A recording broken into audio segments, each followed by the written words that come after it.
morning, everyone, and welcome back to our weekly webinar series. Today, we are discussing a very important point, resolution plans. Nothing more important in a CIRP than what the resolution plan can conceive and think about a company. And over to Anil. Thank you, Ankit. Welcome to our 127th episode of AAA Weekly Webinar Series. We are back every Saturday at 11 a.m. It has become a ritual. It has become part of our life now.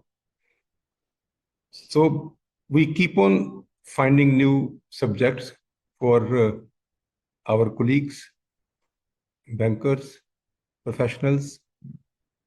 And in fact, we were getting a lot of demand that even chartered accountants who are not even insolvency professionals or even they all are getting requests from their clients to acquire a company under IBC. So they want to understand how a resolution plan can be prepared so that it meets all the requirements of the law. Therefore, we subjected this subject, how to make a resolution plan, how to prepare a resolution plan, and what are the contents of the resolution plan. So we are not going to discuss how the resolution plans are approved or by the committee of creditors or by the NCLT. That is a different subject. What are the contents of the resolution plan, and the person who is preparing the resolution plan, what all he should look at, what all. So what we will be discussing the key components of the resolution plan, under what law that is a mandatory content. Then, like, we can even offer some kind of innovative solutions for business revival and some of the NCLT or NCLAT judgments or Supreme Court judgments, which is impacting the contents of the resolution plan. So as we all understand that there are three important documents that has to be considered by the person preparing a resolution plan. And the first is the public notice, which is Form G, that is the detailed terms and conditions, eligibility criteria that is given along with Form G.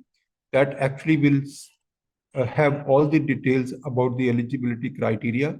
That can be net worth based, that can be experience based, and that can be also based on some other sectoral milestones that the resolution applicant might have achieved or is required to achieve.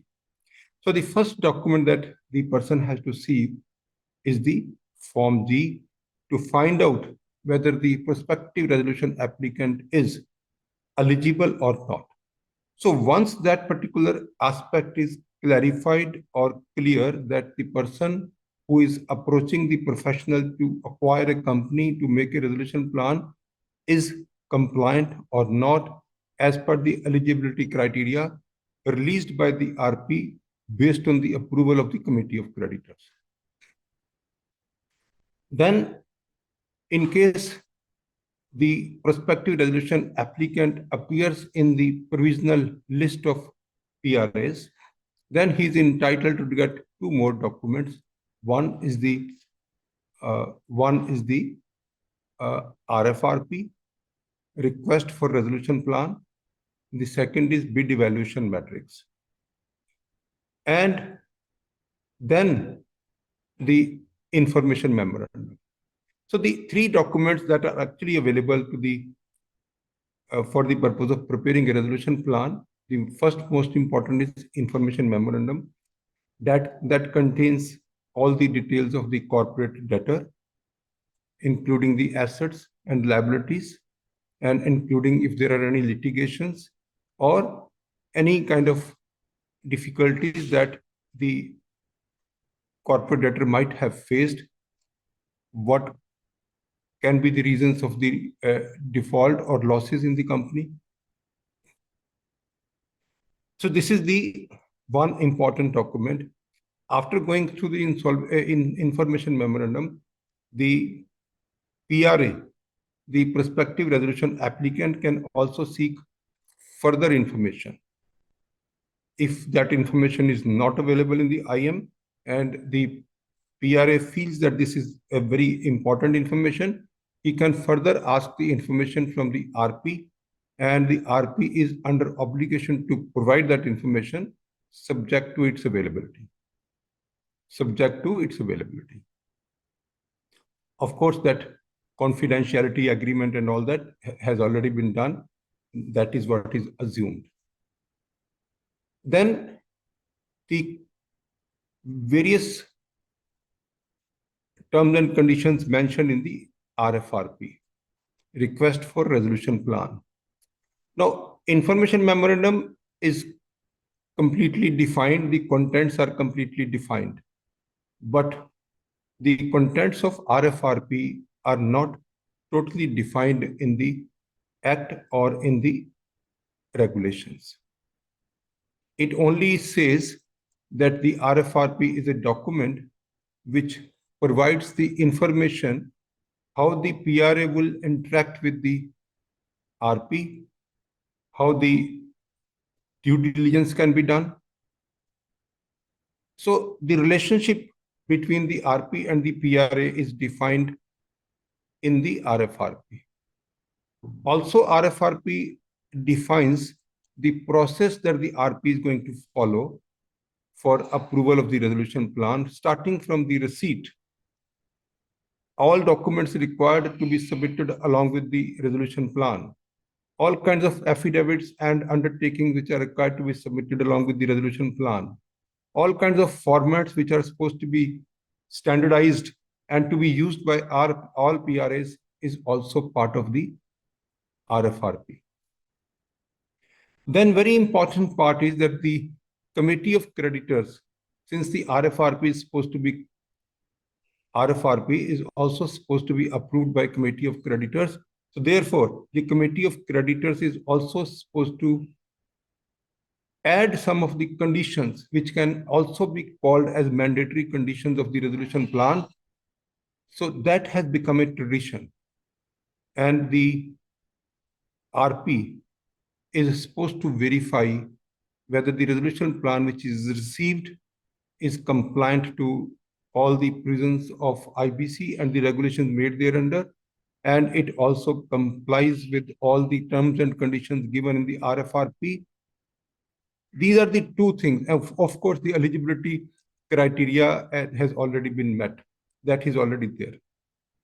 In the RFRP also, the conditions of performance security or performance guarantee, whatever you call, but then the word is performance security, and it is not important that the performance security has to be in the form of bank guarantee. It can be any kind of performance security that the successful resolution applicant will honor the commitments. So therefore, there has to be some performance security. So when we talk about the mandatory conditions which can be added in RFRP, so traditionally, we have many mandatory conditions which are, some are based on the traditions and some are based on the various judgments.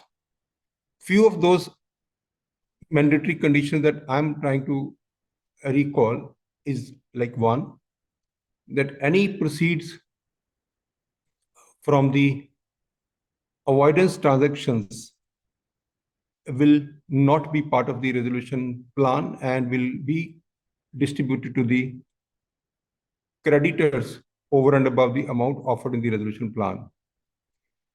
Number two, the creditors can also stipulate that the resolution plan would not have any condition for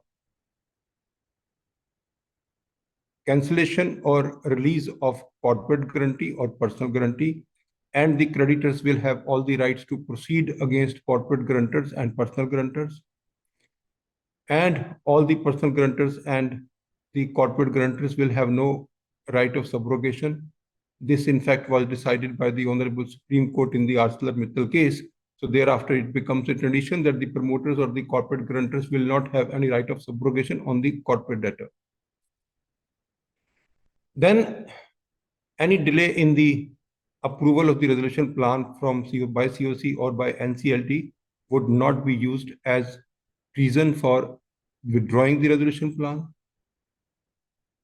Any relief or concessions sought in the resolution plan and not approved by committee of creditors or by the NCLT, adjudicating authority, would not also be considered as reasons for withdrawal of the resolution plan. Similarly, now the tradition is that any cash and cash equivalents of the corporate debtor would not form part of the resolution plan, and that would separately be distributed to the creditors. Additionally, there are conditions which are now getting added to the resolution added to the RFRP, like if there are any profits earned during CIRP period, those will go to the creditors and will not go to the successful resolution applicant.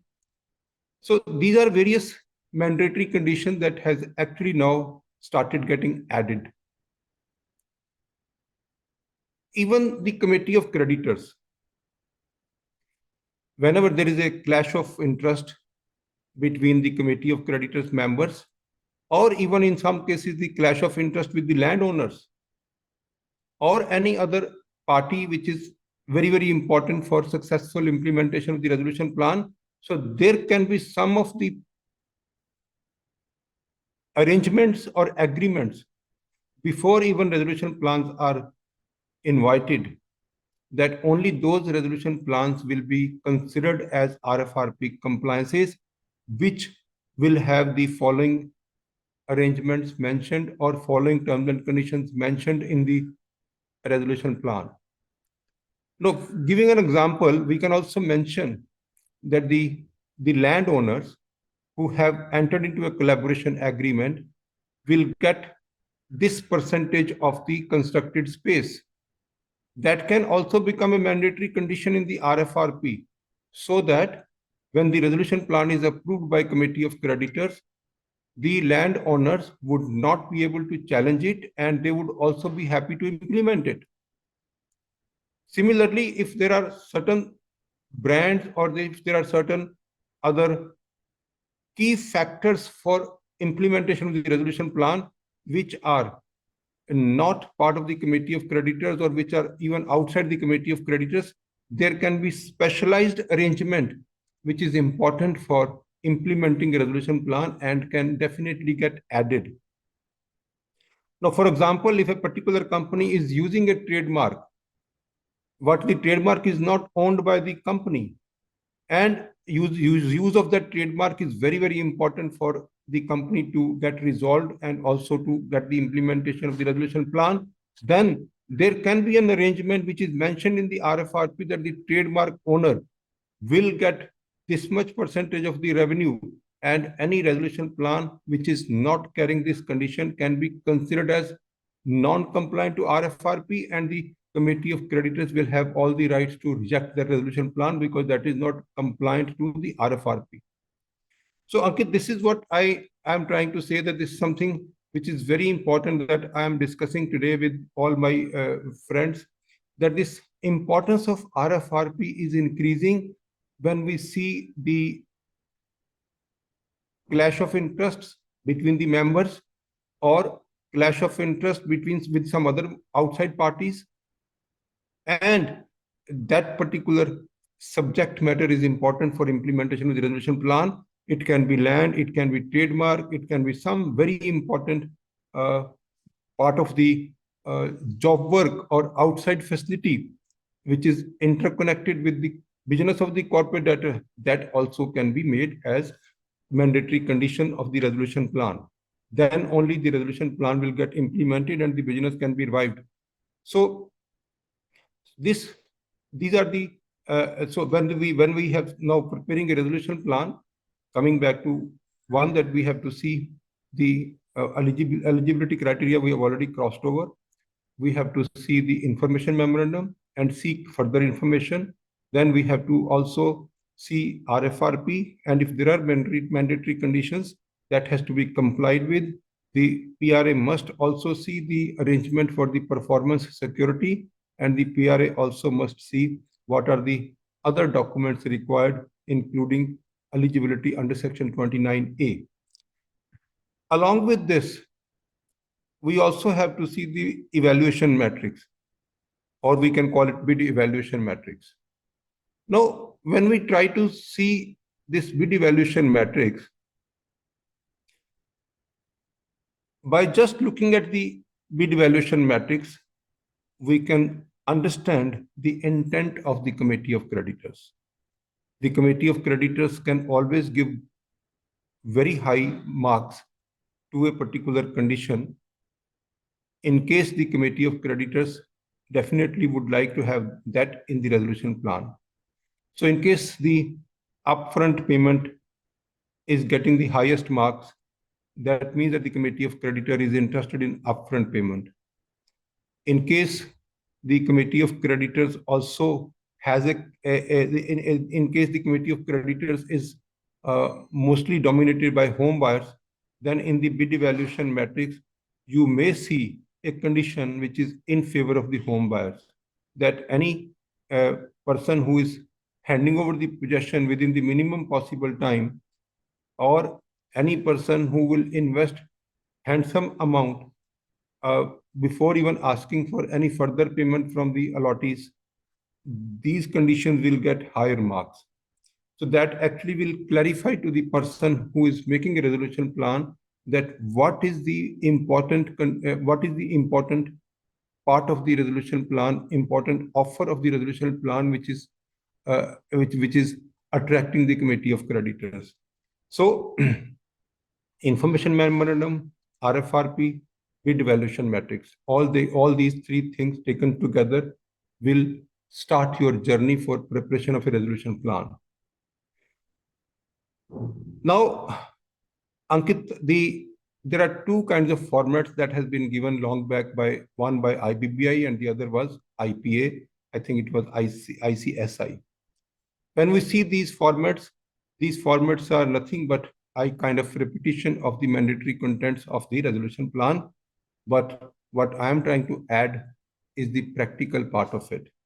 I would even have those bid evaluation matrix where every part of the bid evaluation matrix says that if you are able to satisfy allottees, then you would only be able to get the resolution plan approved from the committee of creditors. And all this, what I am discussing, is valid and lawful as per the law. Even the court says that the conditions mentioned in the RFRP are mandatory.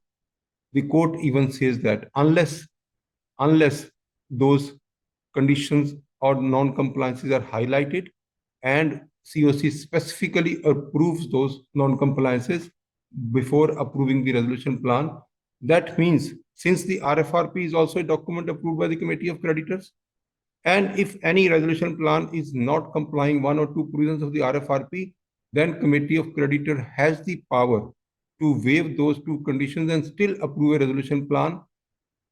But it has to be a very, very informed decision so that no litigation can take away a lot of time. Now, when we come to the contents of the resolution plan, first of all, we actually have to see what are the provisions of the law which provides for the mandatory contents of the resolution plan. So one that we are saying that section 30 subsection 1 says that all the information has to be provided by the PRA along with an affidavit under section 29, and that affidavit must say that the resolution applicant is compliant and eligible under section 29 capital A of the IBC, including all the connected persons. Then the resolution plan is providing for the payment of CIRP cost in full in priority to any other payment made to any other creditors. Also, whenever we talk about the payment, the source of funds. So any person who is responsible for making a resolution plan must also see the feasibility and viability. the questions will come from on feasibility and viability, and source of fund is also one of the feasibility and viability parameter. So the committee of creditors will ask multiple times, whatever you are offering, how would you source these funds? What are the sources? So I'll come in detail to various situations in resolution plan, and whether it is upfront or whether it is based on the future cash flows of the corporate debtor. So that is also very, very important, that the resolution plan must provide for any payment which is due to operational creditor. That means the liquidation value due to operational creditor. It is not really important that all the operational creditors must be given some part, but if a liquidation value is due to operational creditors, that must be offered to them. In some of the cases I have seen, the valuation is high and the liabilities of the statutory liabilities are not being paid. So therefore, the liquidation value is due to the income tax department. So that has to be paid. Then there should be a complete term that should be defined when the resolution plan will be fully implemented. That means the implementation schedule also a part of the resolution plan. So what is considered as the implementation of the resolution plan? When all the claims are settled and paid or provided for. So that is the end of the implementation. After that, the resolution applicant, successful resolution applicant, is free to handle the company, and even the life of the monitoring committee is also maximum till the time the resolution plan is fully implemented, means all the claimants are all the claims are satisfied. Maybe by handing over the flats to them, maybe by way of making payment to them, or maybe in some cases, like in the case of JP Infra, the resolution plan offered that some 3,000 acres of land will be given to one of the creditors or two of the creditors.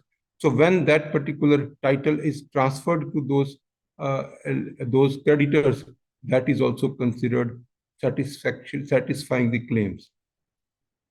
Now also how the company would be managed after the resolution plan is approved. Like, who will manage the company? Who will have control of the affairs of the company? That means the management talks about the board of directors, and the control is the shareholders. So therefore, the proposed shareholders and the proposed directors, along with their profile, is also supposed to be given in the resolution plan. Now, how the implementation of the resolution plan will be monitored, how it will be supervised. So here comes the provision for monitoring agency or monitoring committee or monitoring professional, whatever name you can call. If it is a single member, then it can be called monitoring professional. If it is a committee or agency, that actually can be considered as monitoring committee. Along with the monitoring committee, there can also be another monitoring agency like the project management agency. The project management consultant is also one of the agencies which are normally appointed along with the monitoring committee to oversee the construction project.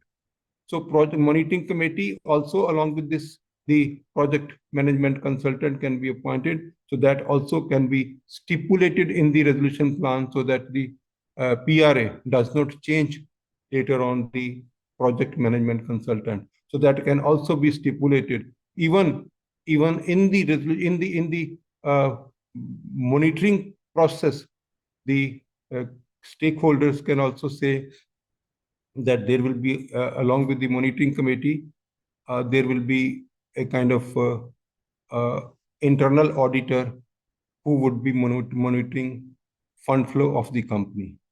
That also can be stipulated. Construction supervision, construction approval committees also can be made. So this is also important, that the implementation monitoring committee, IMC, that is also important.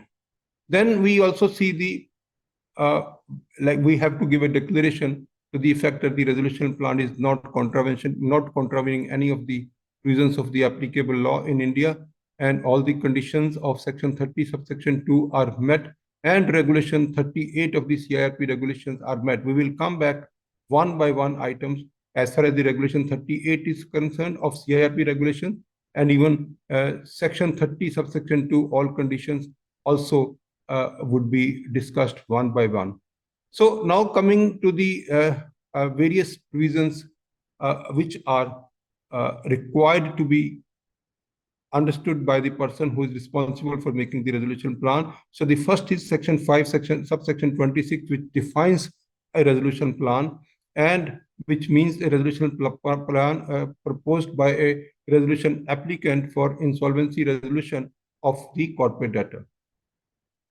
Now, in this definition, there was an amendment which says, for removal of doubts, it is hereby clarified that a resolution plan may include provisions for the restructuring of the corporate debtor, including by way of merger, amalgamation, and demerger.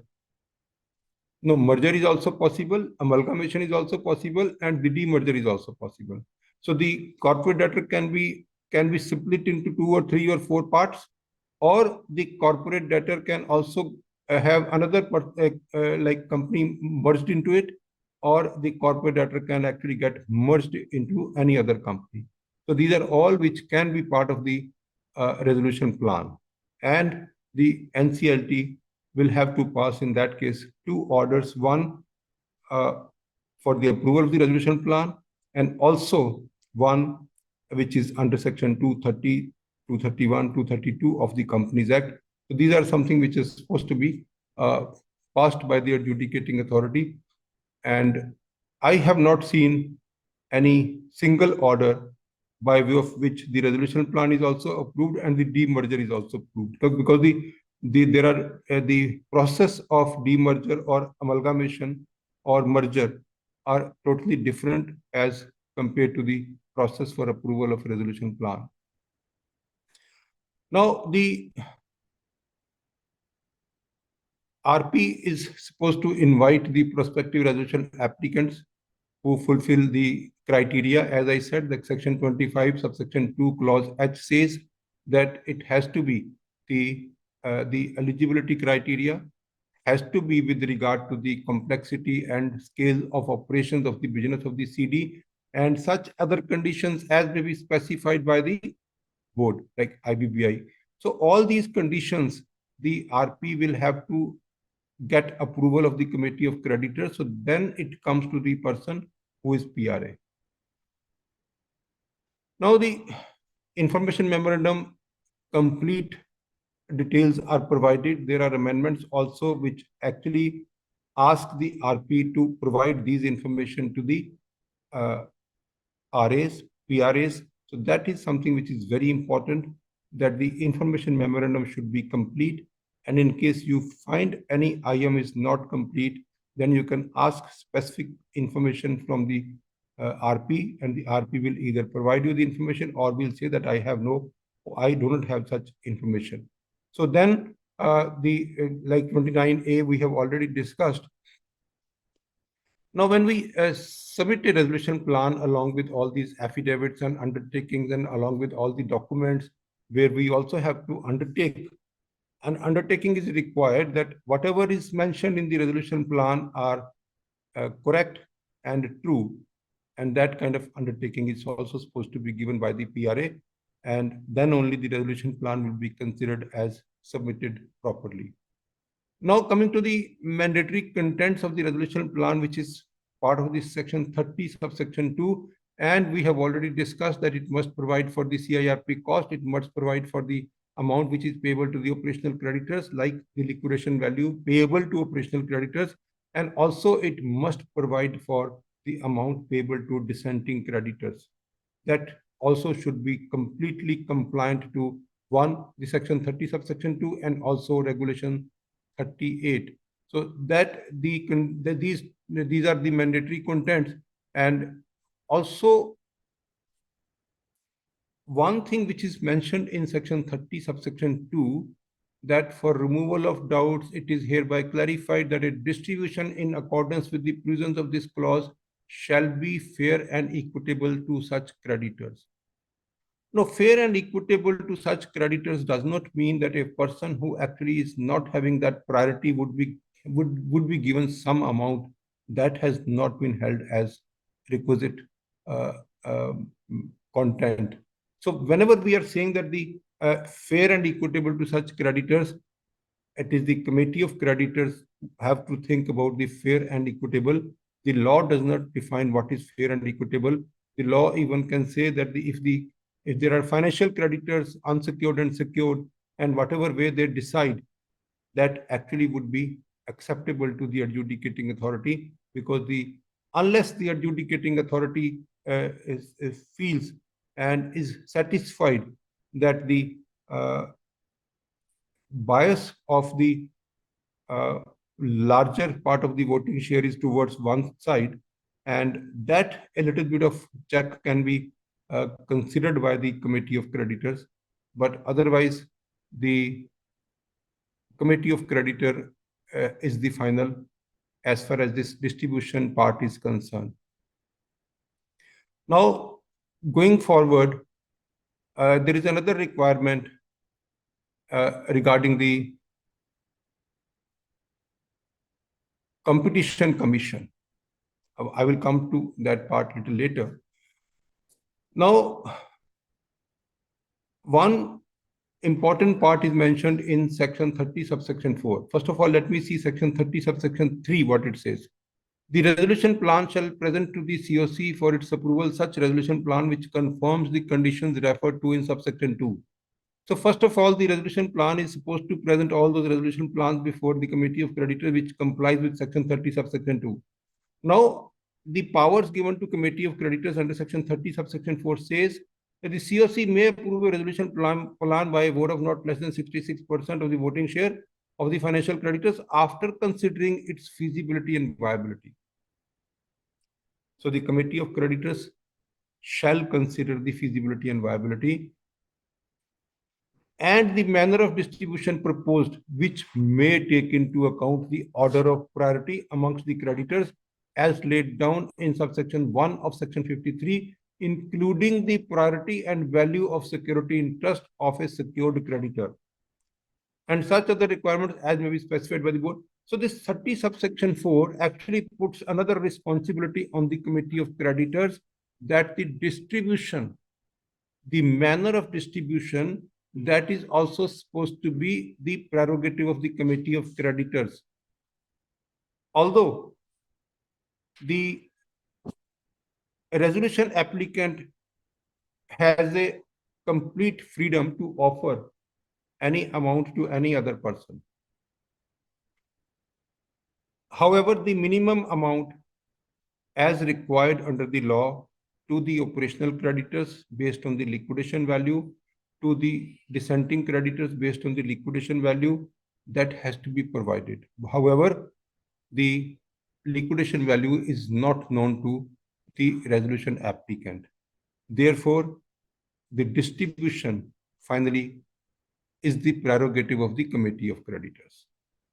So the committee has realized, the PRAs have realized now that even if we distribute, we have no information about the liquidation value. We do not know what is due to operational creditors. We do not know what is due to the dissenting creditors. And we also do not know how the committee of creditors will distribute, whether they will keep the priority of charges or whether they will keep the value of security interest. Because the value of security interest is also not known to the PRAs or the resolution applicant, because that also depends on the valuation of the corporate debtor, and the valuation report is totally confidential. So therefore, what is the security of each secured creditor is not known to PRA. Whether any liquidation value is due to operational creditor is not known. What is the liquidation value due to dissenting creditor is not known. What is the priority? Because see, when the information is given in the IM, only it is mentioned whether the person is a secured creditor or an unsecured creditor. Therefore, which creditor has the second charge or third charge or any subservient charge, and which creditor has the first charge? And also there can be properties or security, exclusive security interest on some of the assets. So all this is known to RP and the committee of creditors. Therefore, how the amount would be distributed, that has to be discussed and decided by the committee of creditor, and it will be given to the PRA, and the PRA can say that this is what minimum I will say, but then over and above, the PRA can also say that I want to add some amount for the operational creditors, or I want to add some amount for a very, very important stakeholder who may be a government authority who actually will give all the approvals, who may be a very important supplier who actually is very, very key, playing key role in the implementation of the resolution plans. Then the PRA can add further amount and can say that this is the minimum that I want to keep it for those people, and then the committee will again distribute and will provide that information to the PRA for submission of the final amount, where the final distribution is also mentioned. In case there is no time, then even I have seen that the committee of creditor can even pass a resolution where the distribution is discussed. That resolution will be in the presence of the PRA, and the PRA also would give a consent on this, and that will become part of the addendum to the resolution plan. So, Ankit, this is these are various. I've just gone through the section 30 subsection 2 and section 30 subsection 4. So the resolution plan has to be prepared in such a manner that the even for section 31, which is the section giving power to the adjudicating authority, even that also mentions that the adjudicating authority must satisfy that the resolution plan has the provisions for its effective implementation. There are one more condition which is added to the section 31 subsection 4, which says where the resolution plan contains a provision for combination as referred to in section 5 of the Competition Act. Now, when a company is acquiring a very large company, and after the acquisition, the section 5 of the Competition Act gets triggered, that means that the company actually will shift to something which is monopolistic. So therefore, the approval is required from the Competition Commission of India. Now, this has been decided by NCLAT that this permission is not required before the committee approves. One thing is very clear, that taking an approval from Competition Commission of India is important. So therefore, that is important before the resolution plan is approved by the adjudicating authority. But the approval of the Competition Commission of India before the committee approves it, that is not mandatory, that is directory. So therefore, the committee can approve a resolution plan, then an application can be submitted to Competition Commission of India, and after that, the final resolution plan can be submitted to adjudicating authority. Or the resolution plan can also be submitted. However, the resolution plan will not be approved unless the approval from Competition Commission of India is also received. So this is also a very important point for preparation of resolution plan. Now, the adjudicating authority has approved, but there is a possibility of any aggrieved party filing an appeal before the appellate tribunal against the order for approval of the resolution plans. Now, the one part that we are not going to discuss today is this section 32 capital A, that is the status of all the criminal proceedings against the corporate debtor. That is something which we are not going to discuss. However, we can discuss like what kind of reasons can be found by the aggrieved parties to file an appeal. So those reasons are kind of if the resolution plan is approved in contravention of the provisions of any law, that is the first ground. So the RP and the committee of creditors must see that the resolution plan is approved without any contravention of any law. Second ground can be taken is that there has been a material irregularity in the exercise of the powers by the RP during the CIRP. So the RP have actually misused powers or some irregularities in the process that can be highlighted by some of the aggrieved parties. Then the debt owed to operational creditors have not been provided for. The CIRP cost has not been provided for, and the resolution plan does not comply with any other criteria specified by the board, like the RFRP is also one of the conditions. Now, even once the resolution plan is approved, we can also see section 74, section subsection 3, that is providing for punishment for contravention of the resolution plan. Once the resolution plan is approved, it becomes binding on all the stakeholders. It becomes binding on all creditors, its officers, corporate debtors, or any person on whom the approved resolution plan is binding. And if there is any kind of contravention of such resolution plans, terms and conditions, or abuts such contravention, then that officer, creditor, or person shall be punishable with imprisonment of not less than 1 year, but may extend to 5 years. So that is something that can be used against any person who actually is not complying with the resolution plan terms and conditions. We can take some of the questions, but then I'll just spend few minutes on the mandatory contents of, as mentioned in the CIRP. So the information memorandum is issued under Regulation 36 capital B, and information memorandum, in fact, will have all the details.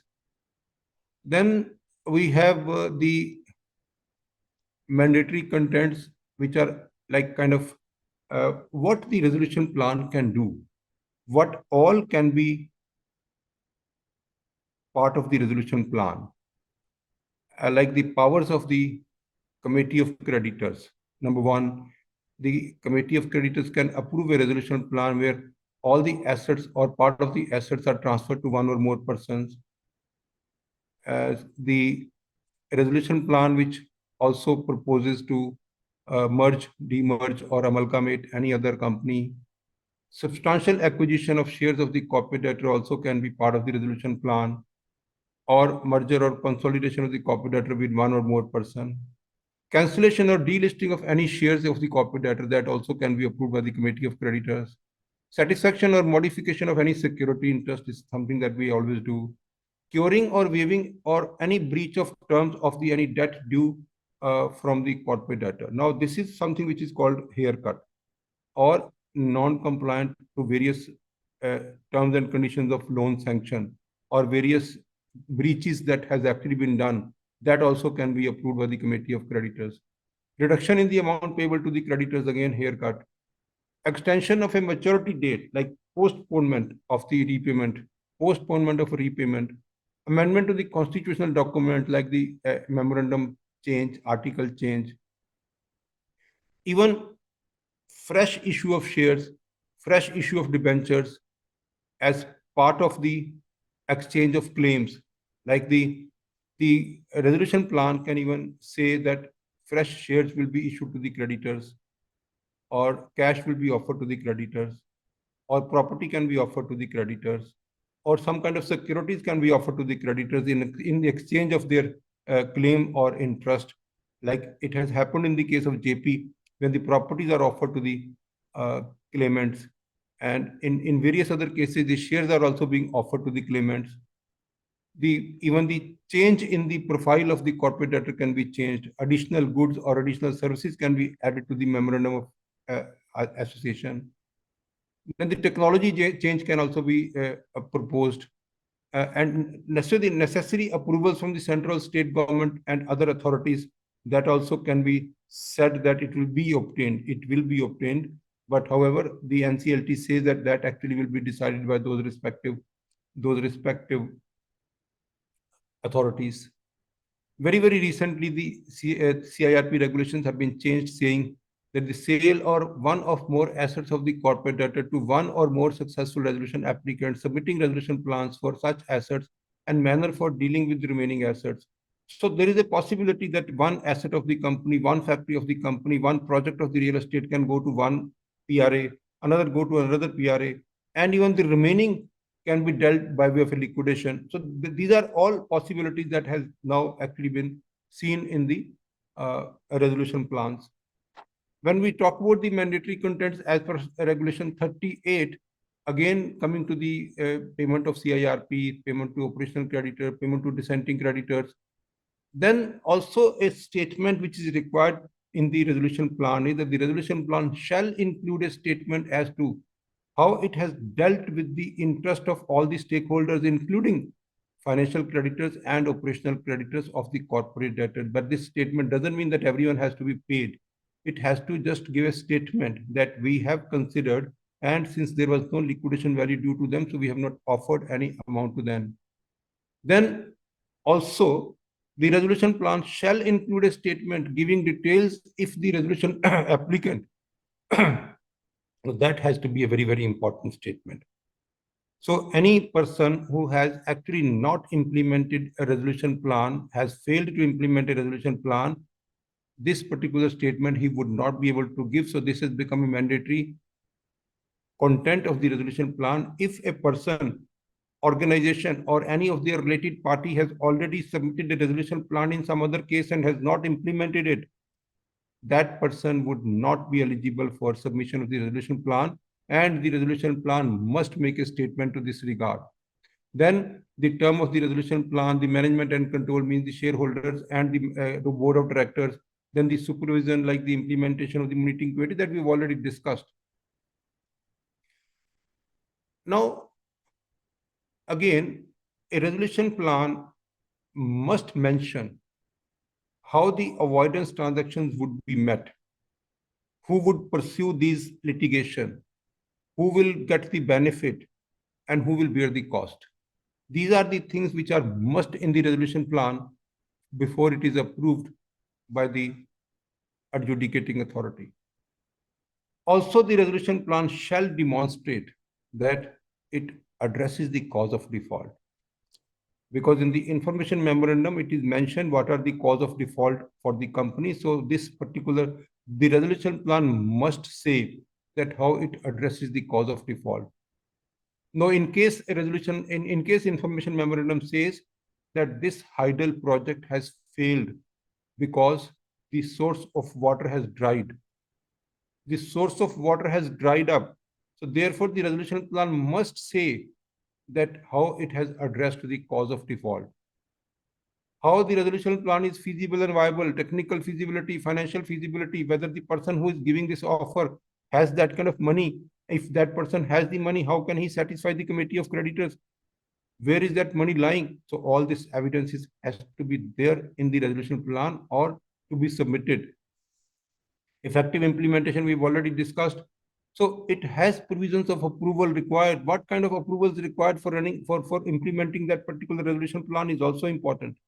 Therefore, the resolution plan must say what all approvals are required and what are the timelines for that approval. So therefore, it is important that the resolution plan schedule of implementation is mentioned there in the resolution plan along with the approvals required and also the capability to implement the resolution plan that is also required. So monitoring committee, when we are saying monitoring committee, in the month of in February 24, the IBBI changed this law that the committee may consider the requirement of a monitoring committee for implementation of the resolution plan. So the IBBI regulations have slightly diluted that part.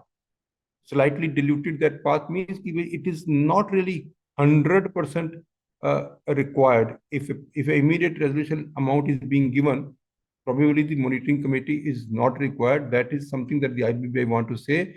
And if it is required, then the monitoring committee can also have the RP or any other insolvency professional or any other expert or a combination of all this. However, one stipulation has been now imposed by the IBBI that the resolution professional, when he is opted as the monitoring committee member or chairman, his remuneration cannot be more than what he was claiming during RP per month. So that is something which is which are the mandatory conditions And when the resolution plans are submitted, then of course how it has to be voted upon, all the resolution plans will be voted upon, all that we all know. But for the purpose of preparation of resolution plans, whatever we have discussed, I believe this is where we need to stop, and we actually try to find out any question if there are from the audience. So complete focus is on how the resolution plan can be prepared and what are the contents of the resolution plan, Ankit. Let us see what people are asking. I can see 26 questions. We are very happy to have these questions, and we have 10 minutes. Even we can extend it to 15 minutes for answering these questions. So, question that if there is a defunct company which has no operation as the ARP, how do they take care of the key element of feasibility and viability in the resolution plan? So that's No, one see, question. now if there is a defunct company which cannot be resolved, then the company will go to liquidation. Then there is no question of resolution plan. The committee of But I credit. think the intention is to say that in case, let's say it's a defunct company which has some land and building, has some plant and machinery, although the company is not a going concern, the feasibility and viability will come from, or rather the resolution plan would normally say that the feasibility and viability is coming from the additional investment that somebody will bring in, how they will make the unit a viable unit in whatever industry they want to, say that, okay, this unit will work in this industry. We also see that sometimes there is a change in use. Somebody can say that, okay, I have a textile related asset or a land and building, and then I want to use it at a later date for some kind of real estate development. That is also permissible. There is no problem in saying that in the resolution plan per se. No, I somehow feel, Ankit, like I would be as a PRA, as a resolution applicant. Am I giving an undertaking that I will be 100% reviving this company? Am I giving an undertaking that this company will have again the production? This company will have again some uh, kind of generation of revenue, sales, or even giving employment to the workmen or employees? That is not a condition in the resolution plan. So therefore, if the company is having some assets only, the I resolution think I understand the indication. I think is that rather than saying in the resolution plan that will be asset stripping, yes. normally the intention of SRAs and PRAs is to say that, okay, we'll be doing something to recover the company. That's the differentiation that I think is important to be created, that you're not asset stripping. See, like once, like in case a resolution plan says that I will be selling some of the non-core assets, that is permitted. I So, would but be selling some of the non-core assets. I will be realizing this much of money from those non-core assets, and that will be paid to the creditors. That is permissible. But but at the as same time, they will have to say that after sale of non-core assets, what is the core business that they will continue and how they will continue, or how that is feasible and viable. That's what I think was the point here. no, even I also have a lot many resolution plans which I have seen where only money is offered upfront within 60 days or 90 days after the resolution plan is approved, and the source of funds are given, source of funds, and those source of funds are not at all depending upon the revival of the company, depending upon the restarting the operations of the company. And in those resolution plans, no projections are given, no forecasted revenues are given, no employment forecasts are given, and those resolution plans are accepted by the committee of creditors and also by the adjudicating authority. So what I'm trying to say is that giving such forecasts is not mandatory. However, it is mandatory in case any part of your repayment, any part of your feasibility, any part of your viability is depending upon the restarting of the operations. If nothing is dependent upon the operations, then even the projected financial statements are not required to be given. So then next question that is an interesting one is that if the PRA list consists of one person, can he join another person while submitting the resolution plan? It all depends upon the eligibility criteria. In the eligibility criteria, we normally mention that if it is a consortium, the PRA will have to declare the consortium. However, the PRA who is the part of the provisional list of PRAs, will have the overall control over the company. So that means at least 50% share or 51% will be held by the PRA. These kind of conditions that we now add into the eligibility criteria, the reason is that there are a lot of consultants in the market nowadays. They keep applying as a PRA, and then after they become eligible, then they try to find out partners. So they try to do trading of the resolution processes. So that is something which has to be reduced. So therefore, even the committee of creditors is also aware of this situation, and even the RPs are also aware of this situation, that in the eligibility criteria, there should be a condition that the PRA will not be able to exit from the process or the implementation of the resolution plan. Then we have a question which says that can the resolution plan be submitted with the content that the distribution and payout towards stakeholders will be based on some result of NCLT litigation? Yes, that also can be one of the conditions, that this is the total amount offered in the resolution plan. There are litigations pending in the court which are litigation on account of claims, litigations on account of the security interest, and even so those litigations are important for distribution. Therefore, the distribution that we are proposing in the resolution plan is subject to change consequent to the decisions on these litigations. That can be mentioned.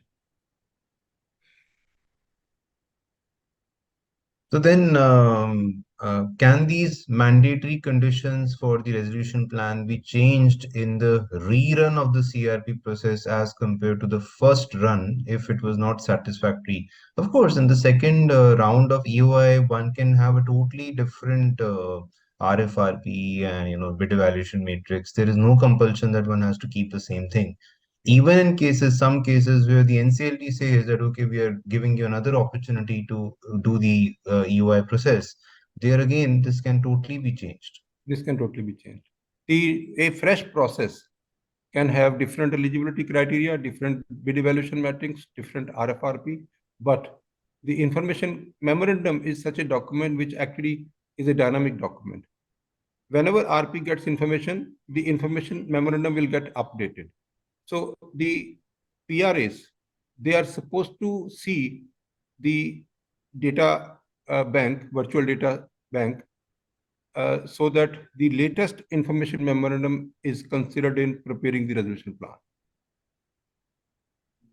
Then some questions that can the LV be revised in the rerunning of the CRP? So LV remains LV because LV is as on the CRP date. At most, what can happen is that the COC sometimes can say that, okay, these two valuation reports have come in. We would want to go for a third valuation report. But even then, the LV that is required to be considered for all the statistical purposes, for IBBR regulatory fee, all that LV will have to be the closest of the two LVs that have come in amongst the three values that have come to the CRP process during the CRP process. However, we have seen some banks adopting a different approach where they feel that, okay, they want to take on record that the LV or as per the CRP process was, let's say, 100 as on the CRP date. But as on the decision that they're taking, maybe 1 year after, maybe 6 months after, the LV has changed. So they take another report from the valuer, which is an internal report, and then they base their decision to approve the resolution plan lesser than the LV based on that valuation report. So all these possibilities are practically there for taking So care of. now I think in the last amendment, even in the information memorandum, it is an option given to the committee of creditors to provide the liquidation value or the fair value to the PRAs in as a part of the IM. As I said that the IM is a dynamic document. In case we get a revised valuation report, then we have to amend our information memorandum accordingly. So LV or fair value, whatever the COC has decided to be part of IM, that will accordingly change in case we have received any fresh valuation report or any revised valuation report. So Anand Manochaji is asking, liquidation value is not known to the RA, so how does he propose payments to the OC?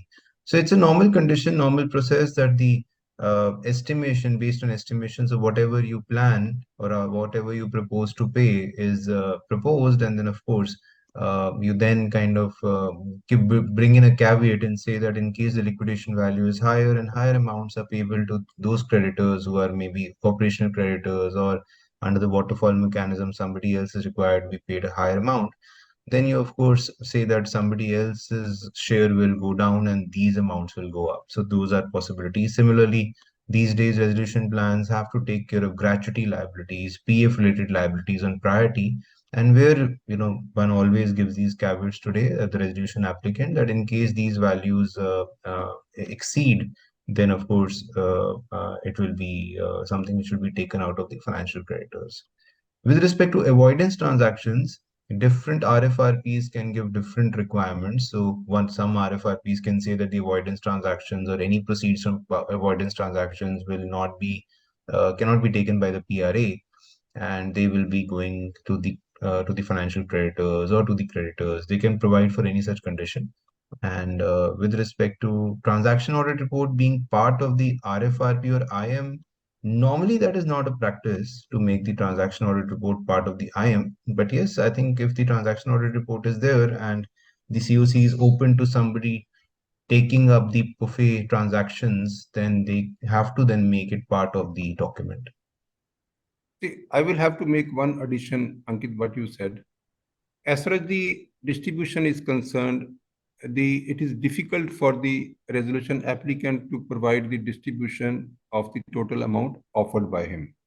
Why I'm saying so? One, that the actual value of the security interest of each creditor is not known to the resolution applicant. The amount due to operational creditor, liquidation value due to operational creditor is not known. Liquidation value which might even get due to the dissenting creditor is also not known. The committee of creditors, how they would satisfy each financial creditor, secured or unsecured, that also will not be decided by the RA. So therefore, the distribution is a kind of combined effort by RP and the RA and the committee of creditors. Because see, the information is not available with the RA to offer a precise distribution. However, once the distribution is done by the committee of creditors, then the PRA can also say that only this much amount can be offered in this manner. I have kept some amount separate for some of the operational creditor who are key to the implementation of the resolution plan. So those things can still be considered, but precise distribution is not possible while submitting the resolution plan. Claimant wise. So um, then of course, there is a question on how monitoring committee is formed. So monitoring committee is formed through the resolution plan. Also, the resolution plan is required to kind of talk about how the monitoring committee will be formed. And then we have yep, lots of questions, all differently, or all different questions. I will keep sharing some more. So I think this is only a practical problem. Aniket ji is saying that company's liquidation value is not shared to the only and sole financial creditor. Plan is submitted. So yes, I think it's only a matter of follow-up for the evaluation reports and for the liquidation value to come in. Then we can resolution applicant provide more to one financial operational creditor and less to another. So example, he says that RA wants to provide full payment to listing fee, electricity bills, etc. Does it amount to treating equals differently? I think so, it does. But then at the same time, one can say that, okay, these amounts are important to be paid because they have some kind of a lien on the property. I think that's the idea here. Yeah. So I think should be okay, should be permitted.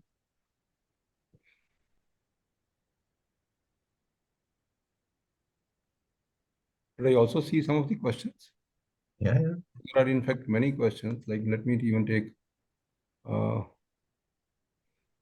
any assumptions to MSME promoters to be PRA? Yes, I think the clause C and clause E of section 29A is not applicable to MSME promoters. They have all the rights to participate in the resolution process, and they can prepare a resolution plan. However, the feasibility and viability, if they have money, they will have to show it to the uh, creditors, or they will have to bring a partner for getting that resolution plan approved. Even if a promoter offers 20-30% more than the market other offers, but the feasibility and viability will come as a hurdle, and the creditors will not trust the same promoter based on promises. The promoter will have to show the available funds, and also may have to require to induct an investor. So Ms. Anchu Chako is asking if a resolution plan is approved, will there be will be the treat what will be the treatment of secured financial creditor claim who has voted against? So dissenting financial creditor, the rights are of course to get whatever as per the waterfall mechanism is. But although it is a fairly litigated matter, many of the courts have said that as long as they're getting their share as a member of the COC, that is also good enough, irrespective of the security value. But I think that is also something that is proposed as parts of some amendments so that the security interest value is linked with the secured creditor claim over the assets. I think that's a process that is already going on. No, that's a matter which is pending before Honorable Supreme Court. In fact, every matter which is coming to challenge the distribution process to secured creditors, that is getting tagged in one case, that is Technology Development Board versus Anil Goel. That is my case. So it started with a company called Gujarat Oleochem Limited, where I distributed according to the keeping into consideration the priority of charges and the value of security interest of each creditor. NCLT Ahmedabad passes a positive order which says that this distribution is correct, but NCLAT passes an adverse order said that this distribution is not correct, and once the security interest is relinquished in favor of the liquidation estate, then all the financial creditors will actually get distribution, which is pari passu, and it is in proportion to their claim. So that particular judgment has been stayed by Honorable Supreme Court, and the Supreme Court is not hearing that case, but then all those matters which are coming is getting tagged to that hearing. Either the amendment will come or the Supreme Court will finally take a decision. However, in the case of Sidco Leather versus ICICI Bank back in 2005, the Supreme Court has already decided, but the Supreme Court is finding it difficult because of Section 53, subsection 2 of the IBC. So therefore, either the amendment will come or the Supreme Court will finally decide this case. And however, the Supreme Court has not started hearing on that case, decide how to distribute proceeds to secured creditors only, inter-se secured creditors, whether that will have the consideration of priority of charges and consideration of the value of security interest of each secured creditor. That is the only issue which is pending. So therefore, as far as the dissenting creditors are concerned, the value of their security interest, like in the case of so in see that case has also been diluted, where the Supreme Court has said that the dissenting creditors will not get equivalent to the security interest. For that is again it is in litigation. So presently the total legal view is towards the keeping the consideration on value of security interest and the priority of charges. That is the tilt. And in fact, as a AAA, we have always distributed keeping into consideration the priority of charges and value of security interest. We have never distributed in a pari passu manner between all the secured creditors.